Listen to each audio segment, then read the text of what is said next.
पवन डिजिटॉक पर आपका स्वागत है। यदि आप अपनी वर्डप्रेस की वेबसाइट को एक होस्टिंग से दूसरी होस्टिंग पर माइग्रेट करने की सोच रहे हैं तो ऐसा बिना किसी प्लगइन की हेल्प के आप कैसे कर सकते हैं मैन्युअली। यदि आप ऐसा करना चाहते हैं, कौन कौन से ऐसे स्टेप्स हैं जिनको आपको फॉलो करना होगा, किस प्रकार से आपको फाइल्स को डाउनलोड और अपलोड करते हुए एक होस्टिंग से दूसरी होस्टिंग पर ट्रांसफ़र कर सकते हैं, इन सभी स्टेप्स के बारे में मैं आपको अपनी वीडियो के अंदर अपने पीसी की स्क्रीन पर डिटेल में समझाऊंगा। चलिए आप मेरे साथ बने रहिए। देखिए, मैं यहाँ अपनी वेबसाइट जो ऑलरेडी होस्टगेटर पर एग्जिस्ट है उसको होस्टिंगर पर लेकर के जा रहा हूँ। तो मैं अपने होस्टगेटर पर जहाँ पर एट प्रेजेंट मेरी वेबसाइट एग्जिस्ट है उसके सी पैनल में मुझे लॉगिन करना है और मैंने यहाँ पर इसके सी पैनल में लॉगिन किया। ये डैशबोर्ड है और मुझे यहाँ पर फाइल मैनेजर में आना है। देखिए, फाइल मैनेजर में आने के बाद में मेरे पास में यहाँ पब्लिक HTML में मुझे लॉगिन कर लेना है और यहाँ पर मुझे ये सभी फोल्डर्स फाइल्स को सिलेक्ट करते हुए इसको कंप्रेस पे क्लिक कर देना है। ये राइट क्लिक करते हम जब किसी भी स्थान पर तो राइट क्लिक के बाद में कंप्रेस का ऑप्शन आता है। जिप आर्चिव ऑप्शन आपको चूज करते हुए यहाँ पर कंप्रेस। अब देखिए, जस्ट अभी एक फोल्डर जो है क्रिएट हो गया है और अभी आप देख रहे हैं जैसे टुडे CGI WinZip ये फोल्डर जो है इसको मुझे यहाँ पर क्लिक करने के बाद में ऊपर ऑप्शन डाउनलोड का है तो मुझे ये डाउनलोड कर लेना है। ये आपका WP कंटेंट जो पब्लिक HTML सेक्शन के अंदर होता है, बहुत ही महत्वपूर्ण एक फोल्डर होता है, आपकी वेबसाइट को होल्ड करता है। अब मुझे PHP My Admin में चले आना है जो कि सी पैनल में ऑप्शन है। मुझे यहाँ पर वो यूज़र चूज करना है। देखिए, यहाँ डेटाबेस पे मैं क्लिक करूँगा और यदि आपके पास में अलग अलग यूज़र हैं तो आप उस एक यूज़र को सिलेक्ट कीजिए जो एट प्रेजेंट आप जिसको यूज़ कर रहे हैं और यहाँ पर आप सिलेक्ट करने के बाद में यहाँ भी इन सभी फोल्डर्स को आपको सिलेक्ट कर लेना है। नीचे स्क्रॉल डाउन करेंगे, चेक ऑल पे क्लिक करना।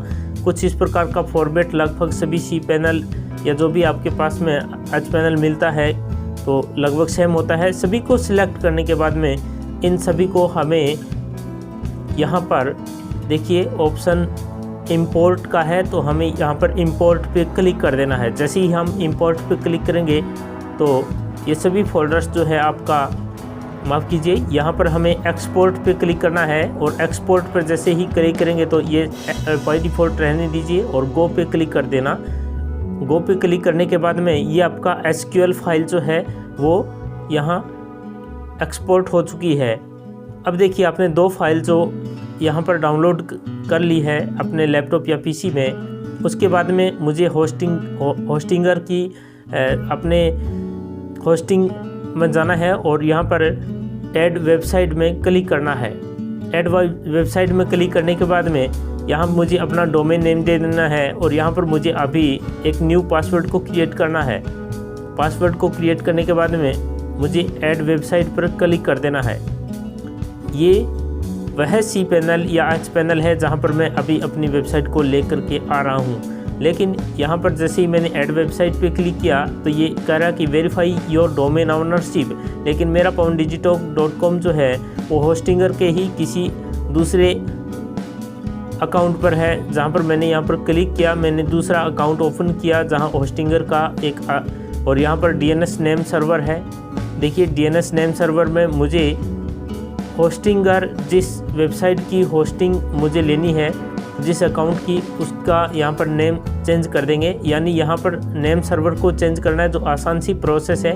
ये देखिए, DNS मैनेजमेंट में जो भी आपका नाम नेम सर्वर दिखाई दे रहा है, ये आपका डोमेन का नेम जो है चेंज हो जाना है किसके, होस्टिंग के नेम सर्वर के अकॉर्डिंग। फॉर एग्जांपल, यदि आपके पास में ब्लू होस्ट से GoDaddy पर जा रहे हैं तो ब्लू होस्ट का जो नेम सर्वर है वो GoDaddy के होस्टिंग का नेम सर्वर के अकॉर्डिंग हो जाएगा यदि आपका डोमेन जो है ब्लू होस्ट पर है।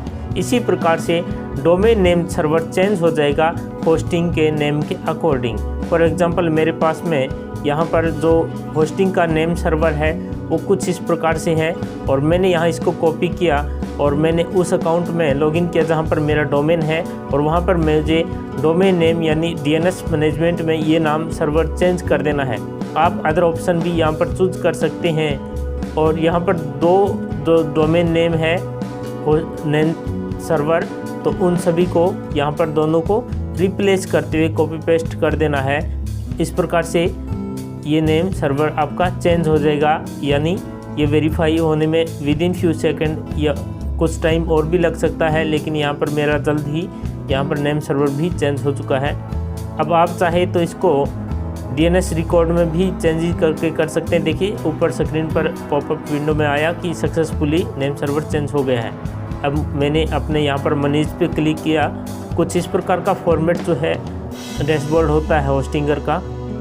अब देखिए मुझे यहाँ पर डैशबोर्ड में चले आना है और यहाँ पर मेरे पास में फाइल्स एक सेक्शन है जिसके फाइल मैनेजर पर मुझे क्लिक करना है। फाइल मैनेजर पर क्लिक करने के बाद में पब्लिक HTML में बाय डिफ़ॉल्ट यहाँ पर ऑटोमेटिकली ये शब्द क्रिएट हो गया है और यहाँ पर मुझे अपलोड फाइल्स पे क्लिक कर देना है, क्योंकि मैंने जो HTML पब्लिक HTML से जो फोल्डर अपलोड किया था CGI bin के नाम से जिप फॉर्मेट था, उसको यहाँ पर अपलोड करना है जो मैंने HostGator से डाउनलोड कर लिया था और यहाँ पर उसको अपलोड किया जाना है। Upload with in few second it will be uploaded और अपलोड होने के बाद में ये जिप फॉर्मेट है तो इसको एक्सट्रैक्ट किया जाना है और यहाँ पर इस पर क्लिक करेंगे और यहाँ पर आपको राइट क्लिक करना है और इसको हम क्या करेंगे एक्सट्रैक्ट कर देना है। देखिए सबसे लास्ट सेकंड ऑप्शन एक्सट्रैक्ट है।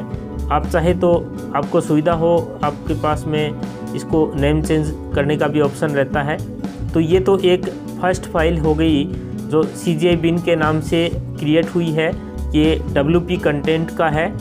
अब इसको हम एक्सट्रैक्ट कर लेंगे और ये देखिए एक्सट्रैक्टेड कंप्लीटेड हो गया। अब आपके पास में जो जिप फॉर्मेट की फ़ाइल जो आपने यहाँ पर डाउनलोड किया है उसका कोई काम नहीं है, इसको हम डिलीट कर सकते हैं यहाँ से, ताकि आपकी जो cPanel है या जो HPanel है उसके ऊपर कोई भी गलत इफेक्ट आपकी स्पीड को लेकर के या कैसे फाइल के रूप में ना पड़े। और ये देखिए यस टेकिट के नाम से मैंने जो फोल्डर ये फाइल का नाम दिया था ये यहाँ पर है। अब चाहे तो आप इसके ये देखिए मैंने इस पर क्लिक किया। क्लिक करने के बाद में आप इस फोल्डर को क्लिक करने के बाद में देखिए इसको कहाँ रखना चाहते हैं। कुछ ही सेकंड के अंदर ये अपलोड हो गई और मैंने इन सभी को क्लिक किया। क्लिक करने के बाद में देखिए मैंने इसका मूव, ये आपके पास में ऑप्शन है कि आपको मूव करके चेक कर लीजिए कि ये पब्लिक HTML के अंडर में ही है या नहीं। अदरवाइज़ ये दूसरे सेक्शन में अगर अपलोड कर देंगे तो फिर आपको प्लगइन थीम सभी में दिक्कत होगी, इसलिए ये पब्लिक HTML के सेक्शन में ही ये फोल्डर होना चाहिए। और कुछ इस प्रकार से आपको ये फोल्डर का जो लोकेशन है उसको चेंज कर लेना है और इसको मूव कर देना है, यानी आपके पास में पब्लिक HTML का ही फोल्डर के सेक्शन में ही ये फोल्डर होना चाहिए जो आपने अभी यहाँ पर अपलोड किया था। तो ये तो काम हुआ आपका HTML के अंदर फाइल को अपलोड करना। अब जो हमने सबसे महत्वपूर्ण जो काम है नेक्स्ट वो देखिए, ये देखिए ये फोल्डर तो यहाँ पर अपलोड हो चुका है और यस टेक इट ये जिप फॉर्मेट है तो इसको आप यहाँ पर से डिलीट कर दीजिए, यानी जिप फॉर्मेट या फिर डबल कॉपी यदि किसी कंटेंट का हो जाता है तो उसको नहीं रखना। अब देखिए यहाँ पर आपको डेटाबेस को क्रिएट करना है, जो आपके पास में HPanel है उसमें डेटाबेस को क्रिएट करना है। और डेटाबेस क्रिएट के लिए आपको सबसे पहले MySQL डेटाबेस में नाम देना है, यूज़र नेम देना है और पासवर्ड देते हुए इसको क्रिएट पे क्लिक कर देना है। जैसे ही हमारा डेटाबेस क्रिएट हो जाएगा उसके बाद में यहाँ आपके पास में ये ध्यान रखना कि डेटाबेस नेम, यूज़र नेम और पासवर्ड तीनों ही चीज़ों को आपको बहुत ही अच्छी तरीके से याद रखना है, या आप कहीं नोट भी कर सकते हैं। इसका क्या काम रहेगा, देखिए पब्लिक HTML के हम WP कंटेंट फोल्डर में वापस जाते हैं और वहाँ पर जाने के बाद में यहाँ जो आपने अभी डेटाबेस को क्रिएट किया है यहाँ से आपको डेटाबेस नेम और यूज़र पासवर्ड तीनों को कॉपी करते हुए हमें वापस पब्लिक HTML के फोल्डर में आना है और यहाँ पर आपको WP कॉन्फ़िगर PHP का फोल्डर मिलेगा। इसके राइट क्लिक करते हुए इसको एडिट करना है क्योंकि ये बहुत ही महत्वपूर्ण है। यहाँ जो है आपका डेटाबेस नेम वगैरह यहाँ चेंज करना है। यहाँ सबसे पहले आपको अपना डेटाबेस नेम के अंदर वो डेटाबेस नेम दे देना है जो आपने अभी क्रिएट किया है। ये देखिए मैंने यहाँ पर डेटाबेस नेम को कॉपी किया, कहाँ से, जो अभी हमने डेटाबेस यूज़र को क्रिएट किया था जस्ट कुछ ही सेकंड पहले, उसको यहाँ पर हमें कॉपी कर देना है। इसी प्रकार से यहाँ पर हमें यूज़र नेम दे देना है जो अभी हमने क्रिएट किया था यूज़र नेम को। यदि ये सही नहीं कर पाएंगे तो आपकी जो वर्डप्रेस वेबसाइट है वो सही प्रॉपर तरीके से इंस्टॉल नहीं होगी और आपका जो डेटा यहाँ पर अभी मैन्युअली आप लेकर के आ रहे हैं वो भी सही तरीके से यहाँ इंस्टॉल नहीं हो पाएगा। तो ये बहुत ही महत्वपूर्ण एक स्टेप है कि आपको WP कॉन्फ़िगर PHP के अंदर जो डेटा है उसमें चेंजेस लेकर के आना है, जो आपका डेटाबेस अभी आपने क्रिएट किया था उसके अकॉर्डिंग। और यहाँ पर हम अपना पासवर्ड भी डाल देंगे जो अभी हमने डेटाबेस क्रिएट करते हुए जो बनाया था। तो अभी तक हम दूसरा महत्वपूर्ण स्टेप जो कर रहे हैं वो यहाँ पर ये कर रहे हैं कि डेटाबेस को क्रिएट करते हुए यहाँ पर यूज़र नेम जो है और डेटाबेस नेम चेंज कर रहे हैं और सेव पे क्लिक कर देना है।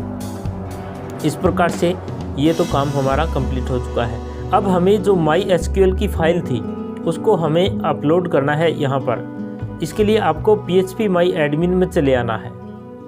PHP My Admin में जाने के बाद में आपको यदि अलग अलग यूज़र हैं तो वो यूज़र चूज़ करना है जो अभी आपने यहाँ पर न्यू क्रिएट किया था, उस पर क्लिक करना है। और क्लिक करने के बाद में देखिए यहाँ आपको उस यूज़र पे क्लिक करते हुए स्ट्रक्चर पर यहाँ देखिए आपके पास में इंपोर्ट ऑप्शन मिलेगा। इंपोर्ट ऑप्शन पर क्लिक करते हुए वो फाइल चूज कर लेनी है जो अभी आपने दूसरी जो मेरे पास में होस्टगेटर थी जहाँ से मैंने SQL फाइल को डाउनलोड किया था अपने लैपटॉप में। तो यहाँ इसको ओपन करते हुए यहाँ मैं इंपोर्ट कर लूँगा होस्टिंगर के अकाउंट पर और बाकी सेटिंग आप बाय डिफ़ॉल्ट रहने दीजिए और गो पे क्लिक करेंगे। Within few second this file also will be uploaded. ये देखिए import has been successfully installed. यहाँ ये भी आप चेक कर सकते हैं जो आपके पास में ऑप्शन है, आपका वेबसाइट का URL वगैरह सभी सही है क्या, ये भी आप यहाँ चेक कर सकते हैं।